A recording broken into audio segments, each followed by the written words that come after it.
Welcome back to the channel, and it is an exciting day as I have with me a Fender American Original 1960s Telecaster. This has been my most desired guitar for almost 4 years now, ever since I saw the Captain and Danish Pete demo it on the Andertons channel. Just looked so beautiful. Hearing Pete play it, it just sounded magnificent. But this is not an inexpensive guitar. The American Original is generally the most expensive line in the standard Fender production line. When this first came out, it would have been $19.99. I believe now they're $21.49 with price increases. And one reason I was eager to get it is I've read some things on the internet which seem to indicate that the American Original line is being discontinued, or at least many of the models are. I don't know if that's true or not, but I can say that, for example, this particular finish is not even listed on the Musician's Friend website anymore. Sweetwater says it is, or rather Chicago Music Exchange says that it's sold out. Sweetwater says they might be getting more. American Musical Supply says they're supposed to be getting more, but it's looking like that if not entirely discontinued, they're going to be really hard to find. So as much as I've wanted one, of the way that used guitar prices have skyrocketed the last couple of years, I thought that if I wanted to get one, now was the time. Because if it was being discontinued a couple years from now, maybe a used one might go for more than a new one. So I sold 3 guitars, got a generous contribution from my family for my birthday, which I'm very grateful for, and I'll probably sell another to finance me getting this. So, and it is slightly used. It has a couple of dings in it, but as I say, you had to pay the custom shop to get that, so that doesn't bother me one bit. I did take off the pick guard, look in the control panel, and it is 100% stock. So when I'm demoing this for you, know that it is 100% stock, even if it's not brand new, because all the pots, the wiring, the barcode inside the body, it all checks out. So I'll go over some of the specs of this guitar. It has the Lake Placid blue finish, a nitrocellulose lacquer finish, as the American Original line is the only Fender production line of guitars that is brand new and features a nitro, looks brand new rather, and features a nitro finish. And even the Ventera road warns are usually limited editions out of the Mexican factory. So basically this is the only way to get a brand new Fender guitar with a nitro finish in modern times. And anything else you have to go to the custom shop. You might remember in my very first guitar review video I said that, and I echoed what Lee Anderton said, that it seems like Squier might do a better job matching some of the classic colors than Fender. Again, trying to get the angles exactly right. This is my Squier Classic Vibe Esquire, and of course this is the American Original, both in Lake Placid blue. Of course this has a poly finish on the Squier, but look pretty much identical. I mean, basically identical. But, and again, when I say that Squier does a better job than Fender, I'm talking about some of the lower range guitars, not this one. Because this is a parts caster with the body of a Mexican-made Ventera. Well, it would be the 60s modified Ventera Telecaster. And as you can see, it's not the same. Still a beautiful color. This one's a little darker and a little greener, which I believe is what Lake Placid blue does over time, so maybe that's what they were going for. But if just the color is important to you, I can say the Squier matches the American Original better than the Ventera body does. Not that that's a big deal, but it's just something I thought was worth pointing out. Steel saddles, not brass as it would have been at the time. Pure vintage 64 American made Fender pickups. American made, not custom shop, but still they sound amazing, and I'll play some sound samples for you later. Standard 3-way switch. That's one of the ways you can tell a higher end guitar from a lower end guitar. That sound and feel of the switch. Because this Esquire, again, there's nothing wrong with it, but again, Probably doesn't come through as well on the microphone, but just not a thing wrong with that, but just this really makes you feel like you have something. Metal's engaging, and it just feels really nice. Of course, it has a double bound body, which is what really makes this stand out. The custom Telecaster of the 60s, that was really the only thing it had binding, as opposed to the Telecaster custom of the 70s, which was an entirely different guitar, but we won't get into that today. It has a bone nut, vintage style tuners, beautiful rosewood fretboard. The camera, I don't think, does it justice. That's another one of those little details. The piece of rosewood on here is just nicer than what you would find on a less expensive guitar. Feels amazing. The neck profile, a modern C, I think it is. I'll flash it on the screen if I'm wrong about that, but if that's not what they call it, that's what it feels like. Definitely more substantial than the Squire's neck. This guitar actually has an American Performer neck on it. I think it's a little thinner. The American Performer is a little thinner than this one. This one's a little more substantial. Not a baseball bat by any means at all. And now, one thing I need to add too is the American original line is not intended to be a 100% reproduction of the specs like the American vintage line, I believe, was.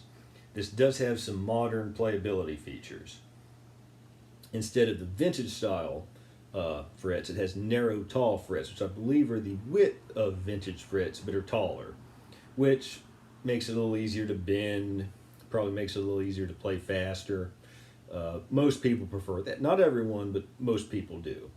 And also it has a 9.5-inch radius as opposed to the vintage 7.25, which again, a lot of people prefer. I won't say everyone. For example, the Jason Isbell Artist Series Telecaster, which is based on a custom Telecaster that the same era of this one generally, has the vintage 7.25 because that's what he wanted. But which, by the way, if you can't find one of these and you want the closest thing to it, probably the Jason Isbell Mexican-made Artist Series Relic Telecaster is the one to go for. It's not identical spec-wise, but it does have a Relic nitro finish.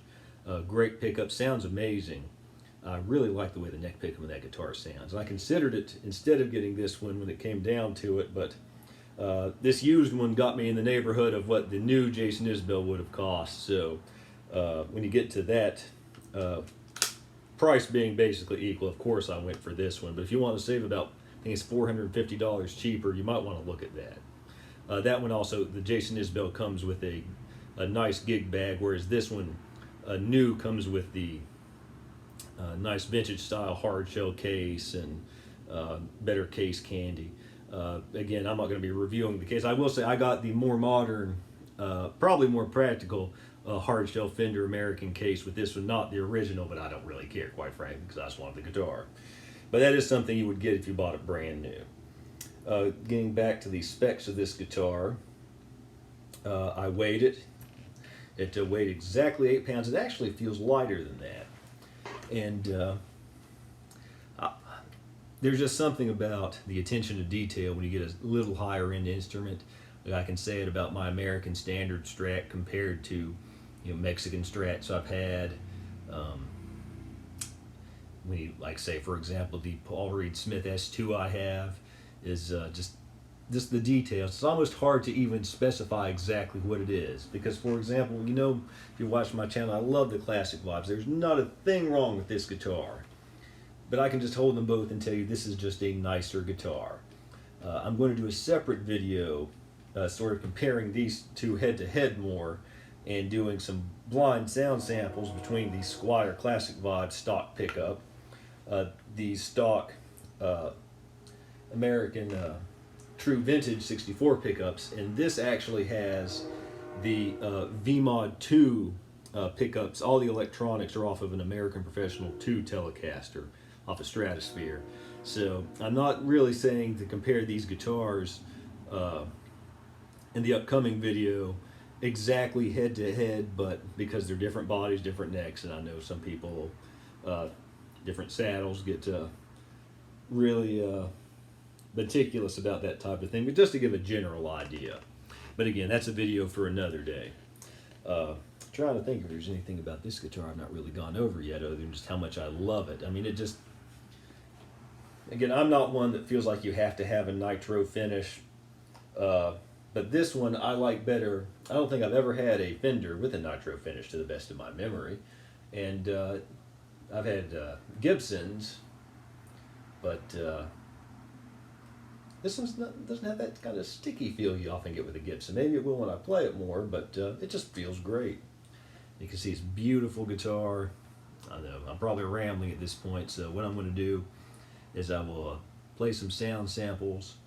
In this video with just the American original, there were a few different amps, a few different pedals, give you a pretty good idea of what it can do. And then in the near future, I'll release a video with some blind sound samples between these three guitars and go in to depth a little, because again, I know this is an Esquire, not a Telecaster, but other than that, this Esquire is basically copying the Esquire version of this. This guitar today would be, it's a Chicago Music Exchange and Anderton's exclusive. I think it's $480. This one would be $2149. So in a later video, I'll go over what might make the American one better, just how much better it really is, and things like that. But for today, I'm just so excited to just have this guitar. I'm going to get to those sound samples, and we'll come back with my final thoughts.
samples were helpful. For me personally, it demonstrated what I thought going in.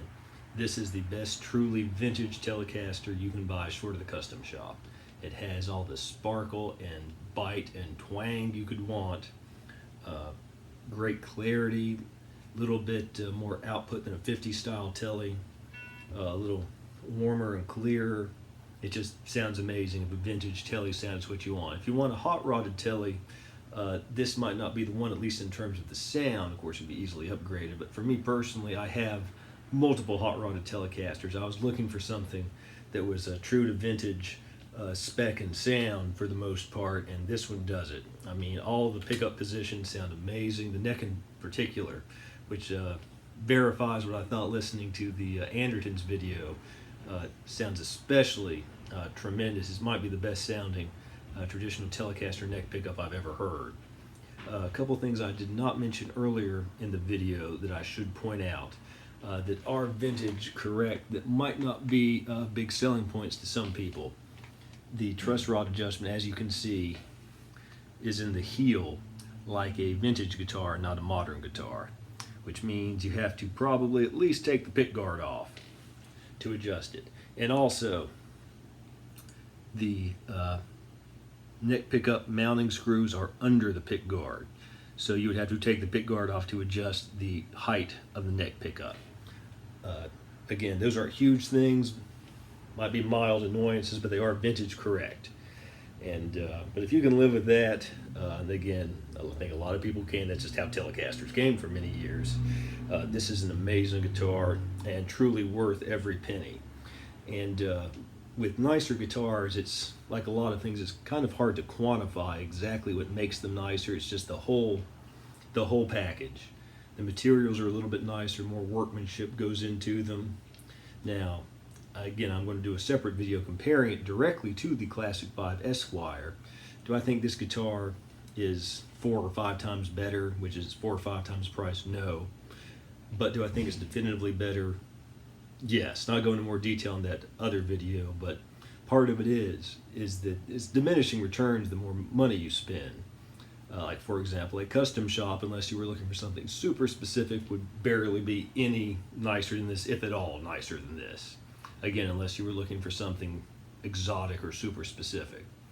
But it just takes a certain level of time and attention to detail to produce a really high quality instrument. And it might only be 10% better, but that last 10% is the hardest part.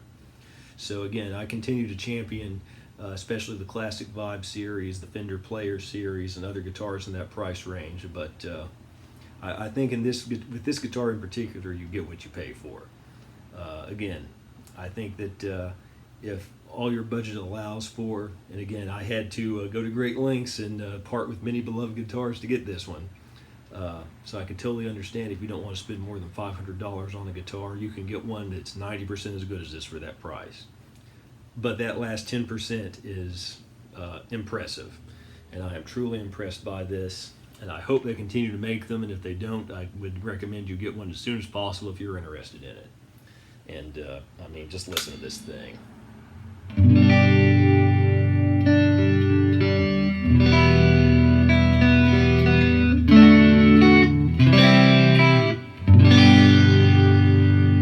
It's just so rich and full. And of course, that was the neck pickup in the bridge.